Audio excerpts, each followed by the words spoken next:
As we know, everything up until this point has been destructive, meaning that if I save and close out of my image after applying perhaps a photo filter of some sort to it, that I can no longer go back to the original. So I've got to show you how to non-destructively color correct your images. Do you want to change up our image? Let's go and grab a different file. I'm going to close out of this guy and I won't bother saving. From the project files folder, I'm going to go and grab windows.jpg. Okay, give this guy a second to load up here. Now, we're actually going to wind up making use of a variety of panels. So what I'm going to do on the right-hand side is I'm going to go and expand out all of my panels. And as a matter of fact, it's the adjustments panel that I want. Okay, so make sure you have your adjustments panel handy. If you don't see them on the right-hand side, you know to head to the window menu, right? Window and then down to adjustments, and you should be ready to roll. Now, inside the adjustments panel, we just see a whole series of icons or buttons. Doesn't really make a whole lot of sense. But if you hover over top of them, you'll start getting their names up in the top left corner of the adjustments panel. So there's brightness, contrast, levels. Hey, wait a minute. Where have we seen this before? Curves, exposure, vibrance. The heck? They're all in here. So many of the commands, I shouldn't say all, but many of the commands that we have underneath the adjustments menu are also available from the adjustments panel. Why would I use the panel instead of the menu? Because the menu versions of these commands are permanent changes. The paneled versions of these commands, brightness, contrast, levels, curves, and so on, are non-destructive. They're going to create what's referred to as an adjustment layer, and this is exactly what we're going to talk about in this exercise. Okay? So I think to get us started here, let's use something very simple. Let's use our brightness contrast. We've already been introduced to the traditional brightness contrast. So from adjustments, I'm going to click on the brightness contrast icon. Go ahead and choose that guy. And all of a sudden, the properties panel springs to life. And wouldn't you know it, brightness and contrast sliders, right? Exactly like you and I saw in the previous exercises, but now we're getting the paneled version of that command, if that makes sense. Okay?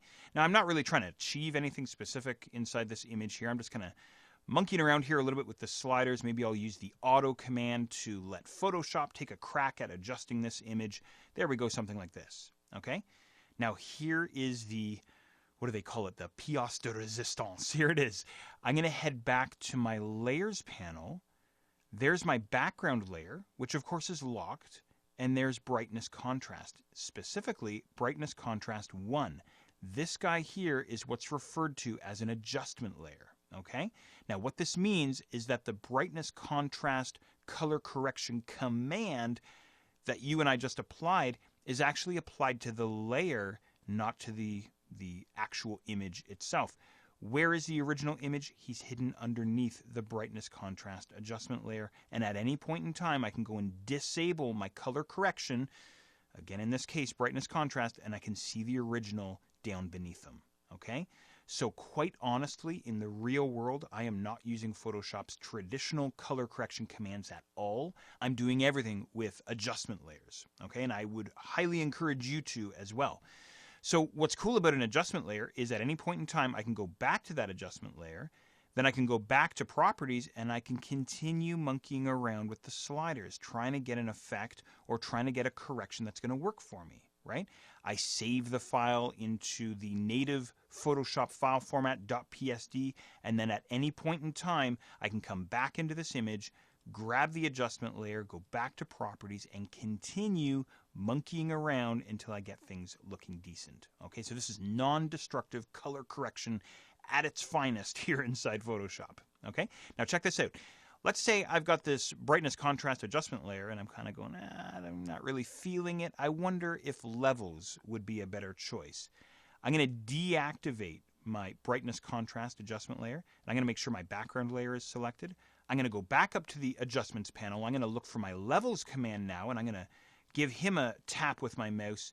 The properties panel springs to life again, now giving me the paneled version of the levels command with the histogram and the sliders and all the rest of it. Okay?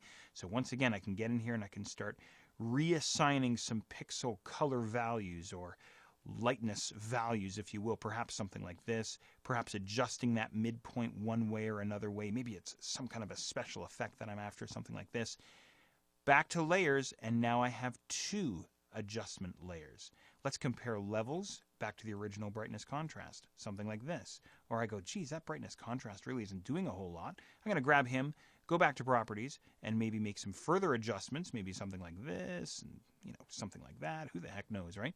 Back to the layers panel. So we can quite literally edit and tweak and adjust our image for as long as we want until we can get it absolutely perfect. Okay?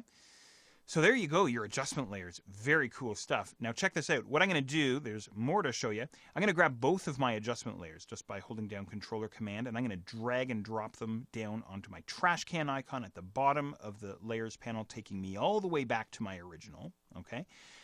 There's another way to create adjustment layers inside Photoshop. Rather than going from the adjustments panel, more often than not, I'm going from this guy here, this drop-down menu here at the bottom of the layers panel, create a new fill layer, which you and I saw earlier, that solid color fill layer, or we can go and create an adjustment layer. There they all are, brightness, contrast, levels, curves, exposure, vibrance, and so on and so on. Let's try a photo filter maybe, a photo filter adjustment layer. As soon as I choose the command, I'm booted over into the Properties panel, and I go, hold on, wait a minute, what happened back inside the Layers panel? There's the Photo Filter Adjustment layer created for me. Inside Properties, we can go nuts, of course, as we saw inside the command there. So whatever kind of an overlay, whatever kind of a filter I want to apply to this guy, maybe something like this, okay? And again, it's all using adjustment layers, all non-destructive.